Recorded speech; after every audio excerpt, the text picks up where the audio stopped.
scheme will be replicated in another 100 clusters in the next phase. Priority 7, infrastructure investment by central government. Significant investment the central government has made over the years in building and improving infrastructure has had a strong multiplier effect on the economy. We will endeavor to maintain strong fiscal support for infrastructure over the next 5 years in conjunction with imperatives of other priorities and fiscal consolidation. This year, I have provided 11,11,111 crore rupees for capital expenditure. This would be 3.4% of our GDP. Infrastructure investment by state governments. We will encourage states to provide support of similar scale for infrastructure, subject to their development priorities. A provision of 1.5 lakh crore rupees for long-term interest-free loans have been made this year also to support the states in their resource allocation. Private investment in infrastructure. Investment in infrastructure by private sector will be promoted through viability gap funding and enabling policies and regulations. A market-based financing framework will be brought out. Pradhan Mantri Gram Sadak Yojana. Phase 4 of the PMGSY will be launched to provide all-weather connectivity to 25,000 rural habitations, which have become eligible in view of their population increase. Irrigation and flood mitigation. Bihar has frequently suffered from floods, many of them originating outside the country. Plans to build flood control structures in Nepal are yet to progress. Our government, through the Accelerated Irrigation Benefit Program and other sources, will provide financial support for projects with estimated cost of 11,500 crore rupees, such as the Kosi-Michi intra-state link and 20 other ongoing and new schemes, including barrages, river pollution abatement, and irrigation projects. In addition, survey and investigation of Kosi-related flood mitigation and irrigation projects will be undertaken.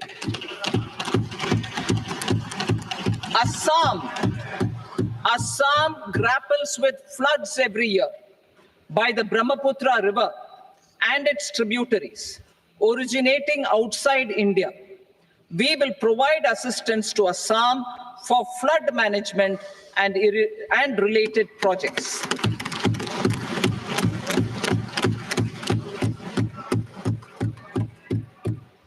Himachal Pradesh suffered extensive losses due to floods last year.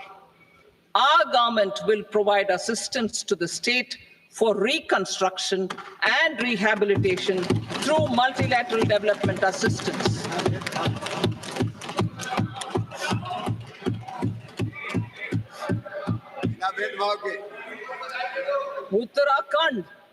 Uttarakhand too suffered losses due to cloudbursts and massive landslides. We will provide assistance to the state.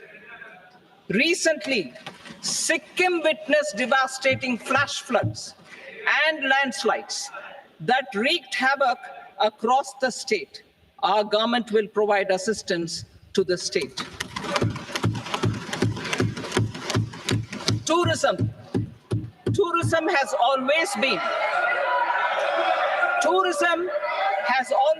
a part of our civilization. Our efforts in positioning India as a global tourist destination will also create jobs, stimulate investments, and unlock economic opportunities for other sectors. In addition to the measures outlined in the interim budget, I propose the following measures. Vishnupad Temple at Gaya and Mahabodhi Temple at Bodh Gaya in Bihar are of immense spiritual significance. Comprehensive development of Vishnupad Temple corridor and Mahabodhi Temple corridor will be supported, modeled on the successful Kashi Vishwanath Temple corridor to transform them into world-class pilgrim and tourist destinations. Rajgir holds immense religious significance for Hindus, Buddhists, and Jains. The 20th Tirthankara Muniswarata temple in the Jain temple complex is ancient. The Saptarishi, or the 7 hot springs, form a warm water Brahmkund that is sacred. A comprehensive development initiative for Rajgir will be undertaken.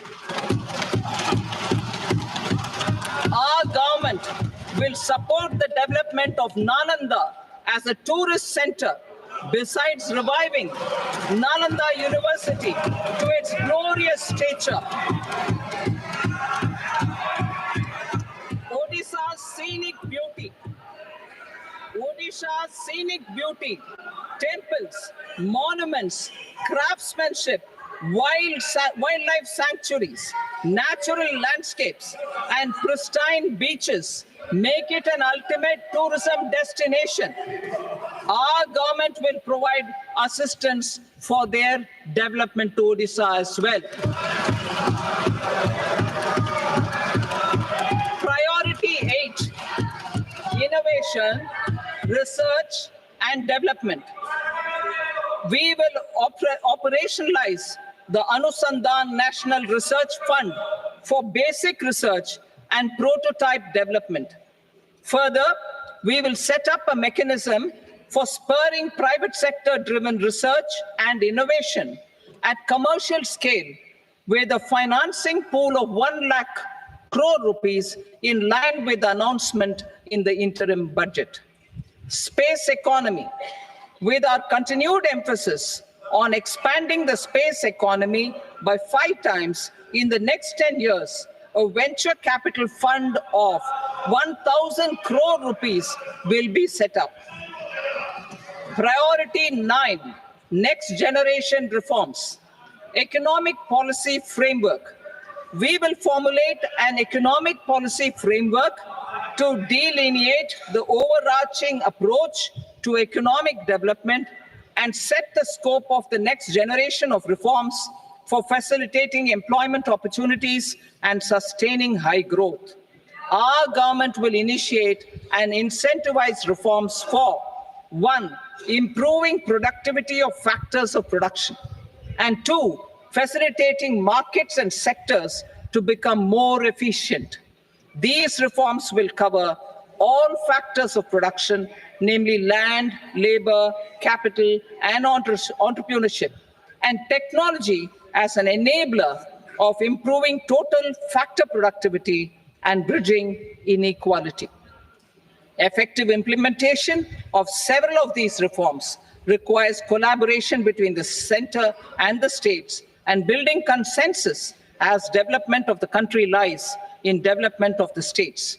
For promoting competitive federalism and incentivizing states for faster implementation of reforms, I propose to earmark a significant part of the 50-year interest-free loan. Working with the states, we will initiate the following reforms.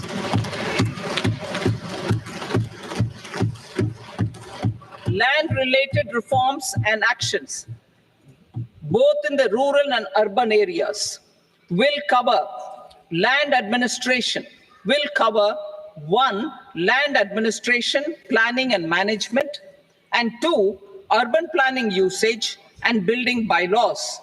These will be incentivized for completion within the next 3 years through appropriate fiscal support. Rural land-related actions. Rural land-related actions will include 1. Assignment of unique land parcel identification number, UL PIN, or Bhu Aadhaar for all lands. 2. Digitization of cadastral maps. 3. Survey of subdivisions, survey of map subdivisions as per current ownership. 4. Establishment of land registry. And 5. Linking to the farmers registry. These actions will also facilitate credit flow and other agricultural services. Urban land-related actions. Land records in urban areas will be digitized with GIS mapping. An IT-based system for property record administration, updating, and tax administration will be established. These will also facilitate improving the financial position of urban local bodies. Labor-related reforms. Services to labor. Our government will facilitate the provision of a wide array of services to labor, including those for employment and skilling. A comprehensive integration of e-Shram portal with other portals will facilitate such one-stop solution. Open architecture databases for the rapidly changing labor market, skill requirements, and available job roles, and a mechanism to connect job aspirants with potential employers and skill providers will be covered in these services. Shram Suvidha and Samadhan portal. Shram Suvidha and Samadhan portal will be revamped to enhance ease of compliance for industry and trade. Capital and entrepreneurship related reforms, financial sector vision and strategy. For meeting financing needs of the economy, our government will bring out a financial sector vision and strategy document to prepare the sector in terms of size, capacity, and skills. This will set the agenda for the next 5 years and guide the work of the government, regulators, financial institutions, and market participants. Taxonomy for climate finance. We will develop taxonomy for climate finance for enhancing the availability of capital for climate adaptation and mitigation. This will support achievement of the country's climate commitments and green transition. Variable capital company structure. We will seek the required legislative approval for providing an efficient and flexible mode for financing leasing of aircrafts and ships and pooled funds of private equity through a variable company structure. Foreign direct investments and overseas investment. The rules and regulations for foreign direct investment and overseas investments will be simplified to 1. Facilitate foreign direct investments, 2. Nudge prioritization, and 3. Promote opportunities for using Indian rupee as a currency for overseas investment. NPS Vatsalya. NPS Vatsalya, a plan for contribution by parents and guardians for minors, will be started. On attaining the age of majority, the plan can be converted seamlessly into a normal NPS account. Use of technology. We have successfully used technology for improving productivity and bridging inequality in our economy during the past 10 years. Public investment in digital infrastructure and innovations by the private sector have helped in improving access of all citizens, particularly the common people, to market resources, education, health, and services. We will step up adoption of technology towards digitalization of the economy. Ease of doing business. For enhancing ease of doing business, we are already working on the Jan Vishwas Bill 2.0. Further, states will be incentivized for implementation of the business reforms, action plans, and digitalization. Data and statistics for improving data governance, collection, processing and management of data and statistics, different sectoral databases, including those established under the Digital India Mission, will be utilized with active use of technology tools. New pension scheme. The committee to review the NPS has made considerable progress in its work. I'm happy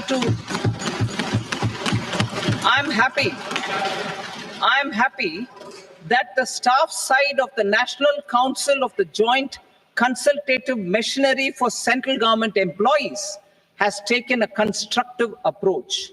A solution will be evolved which addresses the relevant issues while maintaining fiscal prudence to protect the common citizens.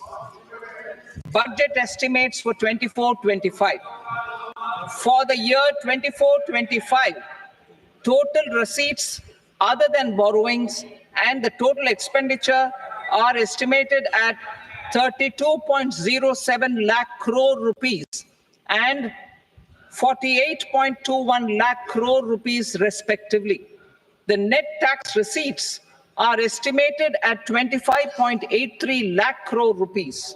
The fiscal deficit is estimated at 4.9% of the GDP. The gross and the net market borrowings through dated securities during 24-25 are estimated at 14.01 lakh crore rupees and 11.63 lakh crore rupees respectively. Both will be less than that in 23-24. The fiscal consolidation path announced by me in 2021 has served our economy very well, and we aim to reach the deficit below 4.5% next year. The government is committed to staying the course. From 2026-27 onwards, our endeavor will be to keep the fiscal deficit each year such that the central government's debt will be on a declining path as percentage of GDP. I will now move to part B.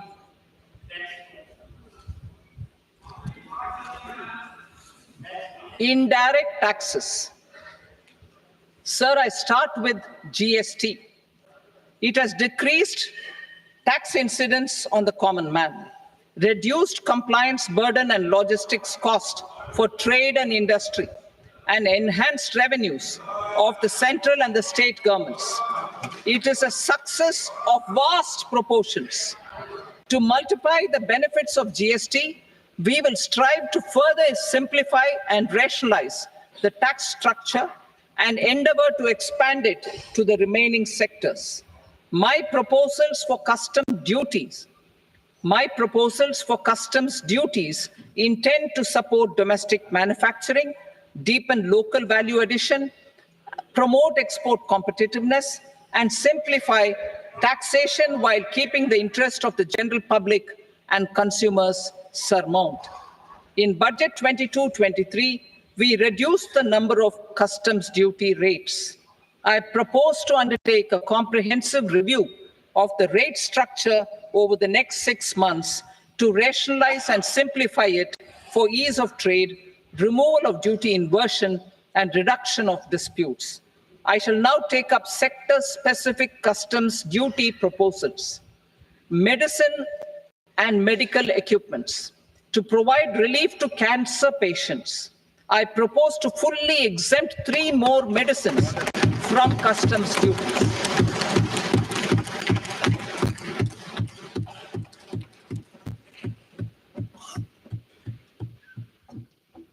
I also propose changes in the BCD on X-ray tubes and flat panel detectors for use in medical X-ray machines under the phased manufacturing program so as to synchronize them with the domestic capacity addition. Mobile phone and related parts. With a 3-fold increase in domestic production an almost 100-fold jump in exports of mobile phones over the last 6 years, the Indian mobile industry has matured. In the interest of consumers, I now propose to reduce the BCD on mobile phone, mobile PCBA, and mobile charger to 15%. Critical minerals. Minerals such as lithium, copper, cobalt, and rare earth elements are critical for sectors like nuclear energy, renewable energy, space, defense, telecommunications, and high-tech electronics. I propose to fully exempt customs duties on 25 critical minerals and reduce BCD on 2 of them. This will provide a major fillip to the processing and refining of such minerals and help secure their availability for these strategic and important sectors. Solar energy. Energy transition is critical in the fight against climate change. To support energy transition, I propose to expand the list of exempted capital goods for use in the manufacture of solar cells and panels in the country. Further, in view of sufficient domestic manufacturing capacity of solar gas, glass, and tinned copper interconnect, I propose not to extend the exemption of customs duties provided to them. Marine products. India's seafood exports in the last financial year touched an all-time high of more than 60,000 crores of rupees. Frozen shrimp accounted for about 2/3 of these exports. To enhance their competitiveness, I propose to reduce BCD on certain broodstock, polychaete worms, shrimp, and fish feed to 5%. I also propose to exempt customs duty on various inputs for manufacture of shrimp and fish feed. Leather and textile. Similarly, to enhance the competitiveness of exports in the leather and textile sectors, I propose to reduce BCD on real down-filling material from duck or goose. I am also making additions to the list of exempted goods for manufacture of leather and textile garments, footwear, and other leather articles for export. To rectify inversion in duty, I propose to reduce BCD subject to conditions on methylene diphenyl diisocyanate, MDI, for manufacture of spandex yarn from 7.5 to 5%. Furthermore, the export duty structure on raw hides, skin, and leather is proposed to be simplified and rationalized. Precious metals. To enhance domestic value addition in gold and precious metal jewelry in the country, I propose to reduce customs duties on gold and silver to 6% and that of platinum to 6.4%. Other metals, steel and copper are important raw materials. To reduce their cost of production, I propose to remove the BCD on ferronickel and blister copper. I am also continuing with nil BCD on ferrous scrap and nickel cathode and concessional BCD of 2.5% on copper scrap. Electronics. To increase value addition in the domestic electronics industry, I propose to remove the BCD subject to conditions on oxygen-free copper for manufacture of resistors. I also propose to exempt certain parts for manufacture of connectors. Chemicals and petrochemicals. To support existing and new capacities in the pipeline, I propose to increase the BCD on ammonium nitrate from 7.5% to 10%. Plastics. PVC flex banners are non-biodegradable and hazardous for environment and health. To curb their imports, I propose to raise the BCD on them from 10 to 25%. Telecommunication equipment. To incentivize domestic manufacturing, I propose to increase the BCD from 10 to 15% on PCBA of specified telecom equipment. Trade facilitation. To promote domestic aviation and boat and ship MRO, I propose to extend the period for export of goods imported for repairs from 6 months to 1 year. I'll read that again. To promote domestic aviation and boat and ship maintenance, repair and operations, I propose to extend the period for export of goods imported for repairs from 6 months to 1 year. In the same vein, I propose to extend the time limit for re-import of goods for repairs under warranty from 3 to 5 years. I now move to direct taxes. We will continue our efforts to simplify taxes, improve taxpayer services, provide tax certainty, and reduce litigation while enhancing revenues for funding the development and welfare schemes of the government. It has been our endeavor to simplify taxation. We have taken a number of measures in the last few years, including introduction of simplified tax regimes without exemptions and deductions for corporate tax and for personal income tax. This has been appreciated by taxpayers. 58% of corporate tax came from the simplified tax regime in the financial year 22-23. Similarly, as per data available till now, for the last fiscal, more than 2/3 have availed the new personal income tax regime. Comprehensive review of the Income Tax Act. I'm now announcing a comprehensive review of the Income Tax Act 1961. The purpose is to make the act concise, lucid, easy to read and understand. This will reduce disputes and litigation, thereby providing tax certainty to the taxpayers. I will also bring down the demand embroiled in litigation. It is proposed to be completed in 6 months. A beginning is being made in the finance bill by simplifying the tax regime for charities, tedious rate structures, provisions of reassessment and such provisions, and capital gains taxation. Simplification for charities and tedious.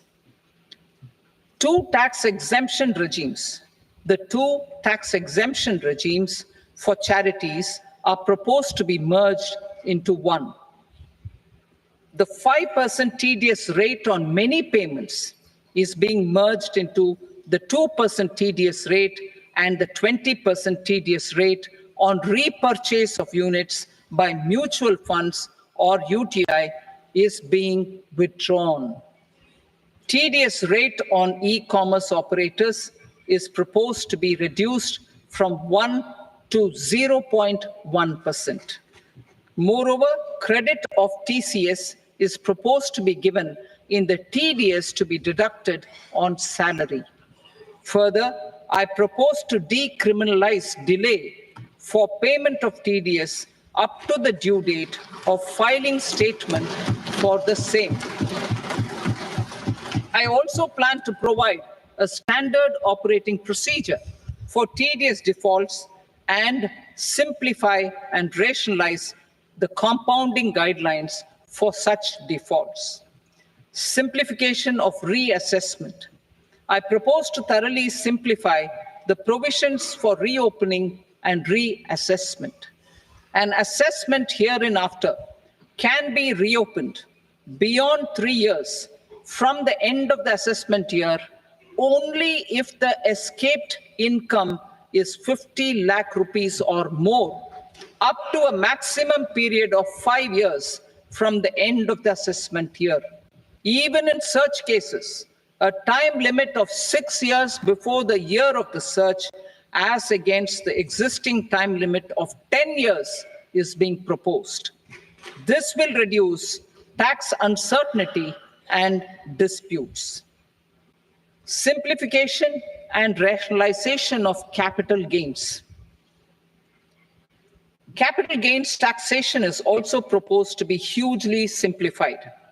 Short-term gains on certain financial assets shall henceforth attract a tax rate of 20%, while that on all other financial assets and all non-financial assets shall continue to attract the applicable tax rate. Long-term gains on all financial and non-financial assets, on the other hand, will attract a tax rate of 12.5%.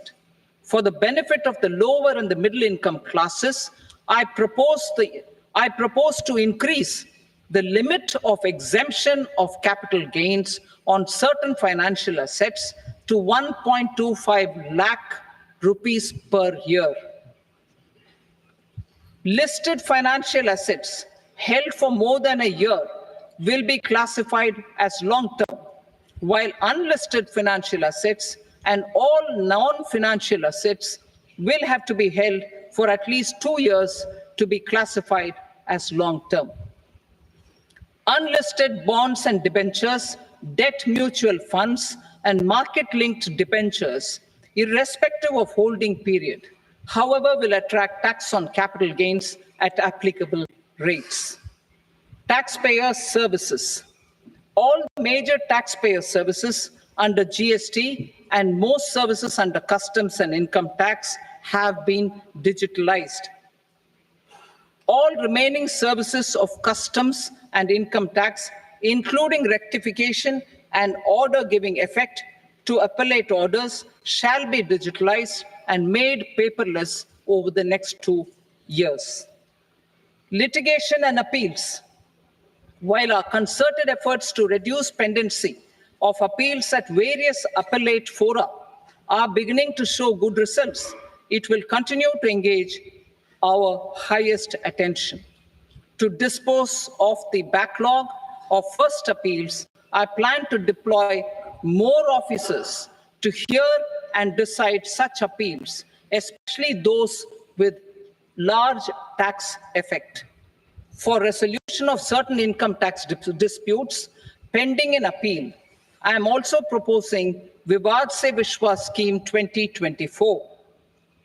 Further, I propose to increase monetary limits for filing appeals related to direct taxes, excise, and service tax in the tax tribunals, high courts, and Supreme Court to 60 lakh rupees, 2 crore rupees, and 5 crore respectively, with a view to reduce litigation and provide certainty in international taxation.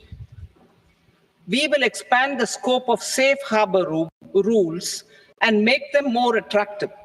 We will also streamline the transfer pricing assessment procedure. Employment and investment. I have a few proposals to promote investment and foster employment. First of all, to bolster the Indian startup ecosystem, boost the entrepreneurial spirit, and to support innovation, I propose to abolish the so-called angel tax for all classes of investors. Second, there is tremendous potential for cruise tourism in India. To give a fillip to this employment-generating industry, I am proposing a simpler tax regime for foreign shipping companies operating domestic cruises in the country. Third, India is a world leader in the diamond cutting and polishing industry, which employs a large number of skilled workers. To further promote the development of this sector, we would provide for safe harbor rates for foreign mining companies selling raw diamonds in the country. Fourth, to attract foreign capital for our development needs, I propose to reduce the corporate tax rate on foreign companies from 40 to 35%. Deepening the tax base. I have a couple of proposals for deepening the tax base. First, security transaction tax on futures and options of securities is proposed to be increased to 0.02% and 0.1% respectively. Second, for reasons of equity, I propose to tax income received on buyback of shares in the hands of recipients. Other proposals: to improve social security benefits, deduction of expenditure by employers towards NPS is proposed to be increased from 10 to 14% of the employee's salary. Similarly, deduction of this expenditure up to 14% of salary from the income of employees in private sector, public sector banks, and undertakings opting for the new tax regime is proposed to be provided. Indian professionals working in multinationals get ESOPs and invest in social security schemes and other movable assets abroad. Non-reporting of such small foreign assets has penal consequences under the Black Money Act. Such non-reporting of movable assets up to 20 lakh rupees is proposed to be depenalized. Other major proposals in the finance bill relate to withdrawal of equalization levy of 2%, expansion of tax benefits to certain funds and entities in IFSCs, and immunity from penalty and prosecution to Benamidar on full and true disclosure so as to improve conviction under the Benami Transaction Prohibition Act 1988. Personal income tax. Coming to personal income tax rates, I have two announcements to make for those opting for the new tax regime. First, the standard deduction for salaried employees is proposed to be increased from 50,000 to 75,000 rupees.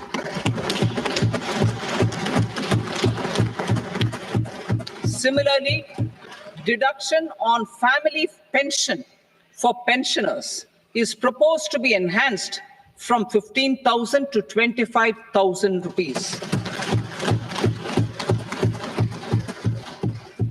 This will provide relief to about 4 crore salaried individuals and pensioners.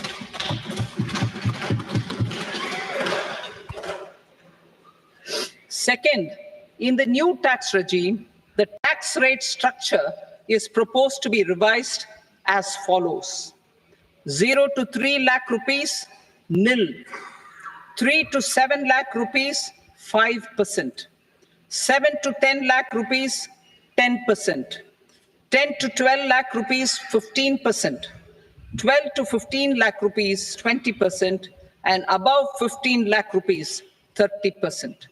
As a result of these changes, a salaried employee in the new tax regime stands to save up to 17,500 rupees in income tax.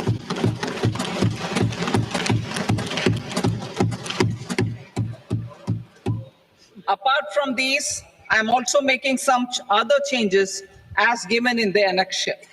As a result of these proposals, revenue of about 37,000 crore, that is 29,000 crore in direct taxes and 8,000 crore in indirect taxes, will be foregone, while revenue of about 30,000 crore rupees will be additionally mobilized.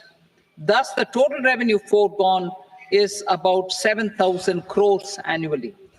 Mr. Speaker, sir, with this, I commend the budget to this august House. Jai Hind.